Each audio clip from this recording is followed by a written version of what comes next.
Alors la crêperie de Gare-les-Dents a déjà 21 ans cette année. On a fêté les 20 ans de la crêperie l'année dernière. Moi j'ai repris l'entreprise il y a 5 ans, le 1er janvier 2019. Je suis petit-fils d'agriculteur du bassin rennais et c'est important de le dire, j'en suis assez fier et c'est toujours important de savoir d'où on vient en fait pour aussi se donner un cap et un objectif dans sa vie et dans son entreprise en fait forcément.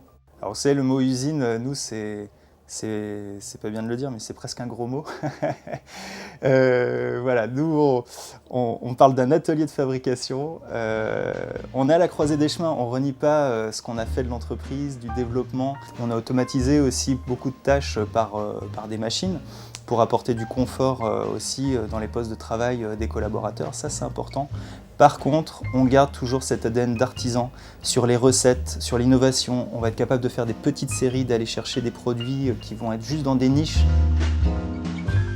Sur les matières premières, donc tout d'abord le sarrasin, puisqu'en fait le blé noir c'est vraiment la première matière première qu'on va utiliser pour nos galettes.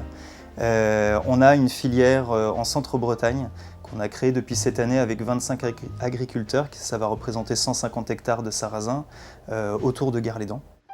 Aujourd'hui, on a à peu près 50% de notre chiffre qui est fait vers la grande distribution et 50% qui va se diriger vers de la restauration hors domicile comme les hôpitaux. On a un contrat avec les hôpitaux bretons, un contrat de 4 ans depuis l'année dernière. On travaille avec eux, donc on va faire des galettes garnies pour les hôpitaux par exemple. On n'a pas de vocation en tout cas sur notre propre marque à aller plus loin.